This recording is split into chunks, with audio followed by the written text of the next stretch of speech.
Alors, nous sommes à Montréal et puis il se pourrait que l'hôtel où on se trouve y ait... Avant de vous présenter cette vidéo, je tiens à remercier notre sponsor Dozy. C'est quoi Dozy? Dozy est une plateforme qui offre des services financiers personnalisés pour la diaspora. Certains de leurs services incluent les prêts personnels, les prêts immobiliers, les prêts aux entreprises, transferts d'argent et éducation financière. Qui peut utiliser Dozy? Quelqu'un qui vient d'arriver au Canada mais n'a pas encore consulté d'historique de crédit auprès des banques. Ou encore quelqu'un qui n'a pas d'argent pour gérer une situation mais se sent mal à l'aise de demander à sa famille ou à ses amis. Ou encore quelqu'un qui n'a pas d'argent pour gérer une situation mais ne veut pas utiliser sa carte de crédit. Alors comment utiliser Dozy et quand utiliser Dozy? Allons sur le site web tout simplement. Tout ce que vous avez à faire, c'est de créer un compte en ligne sur dozy.com. Alors vous allez trouver des micro-prêts, ils vont de 200 $ à 2000 $. Les nouveaux utilisateurs commencent à 300 $, mais s'ils payent à temps, la limite sera augmentée. Les utilisateurs reçoivent l'argent dans les 24 heures suivant l'application. Vous avez en moyenne 2 mois pour rembourser et les intérêts sont entre 10% et 19% selon le montant. Quand utiliser Dozy? Lorsque vous avez une urgence, lorsque vous n'avez pas planifié correctement ou lorsque vous anticipez sur une pénurie à court terme. Mais Dozy fonctionne mieux lorsque vous avez un problème de trésorerie et non un problème d'argent. Qu'est-ce que tu attends? Va donc sur dozy.com. Comme une sorte, je dirais, présumé incendie qui a été déclenché par je ne sais qui. Et donc les pompiers arrivent en masse pour intervenir. Et c'est ça la rapidité d'exécution quand on est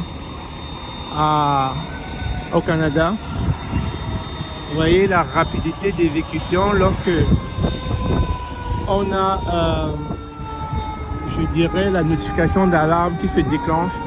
Vous avez comme 4 carrément camions de sapeurs-pompiers qui arrivent de manière instantanée, tout simplement parce que l'alarme s'est déclenchée et je ne sais pas qui l'a déclenché, mais voilà, ils sont là, ils sont à notre rescousse et c'est ça, c'est ce qui nous manque très souvent dans nos pays, d'avoir cette rapidité d'exécution, c'est-à-dire en 5 minutes, lorsque l'alarme s'est fait retentir, aussitôt ils sont arrivés, sans crier gare. Vous voyez, on a 4 camions.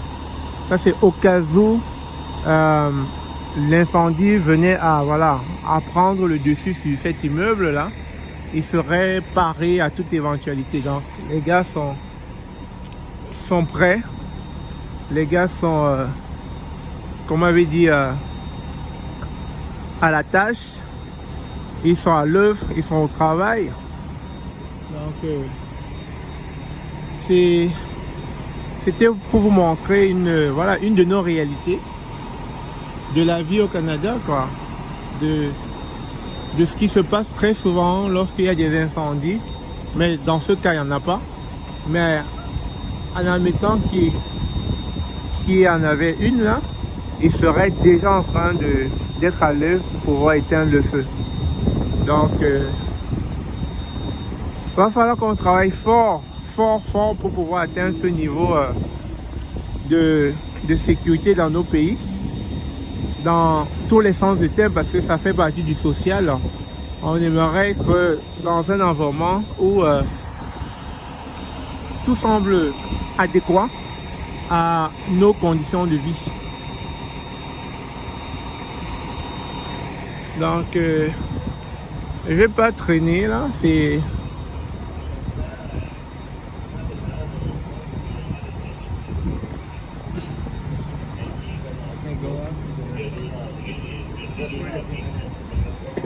bon, les gars sont en train de travailler, ils sont en train de voir au niveau de je pense de leur tableau de bord, qu'est-ce qui a pu déclencher l'incendie, pourquoi ça a été déclenché, la cause, la raison.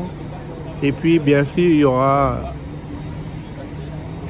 aura forcément quelqu'un qui va être imputable.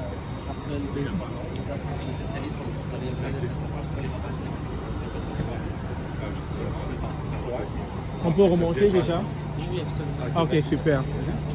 Donc c'est bon, on peut remonter. Alors finalement les gars, c'était une fausse alerte, hein. Donc on monte dans nos chambres, etc. C'était vraiment une fausse alerte. Ils ont fait sortir en trompe. On a tous évacué en courant parce que on se disait que voilà, tout peut arriver. Et donc en le faisant, on a laissé nos appareils, ordinateurs, appareils photo, etc. Et puis, oui.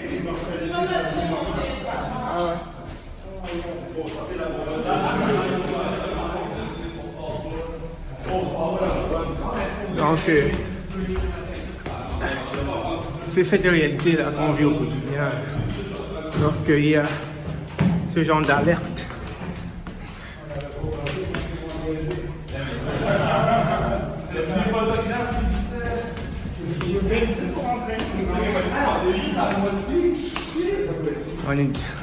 On va monter comme ça jusqu'au 7e, le temps que l'ascenseur prenne.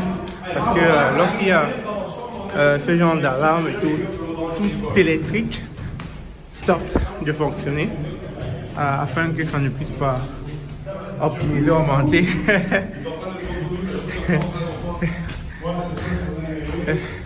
le niveau de stress.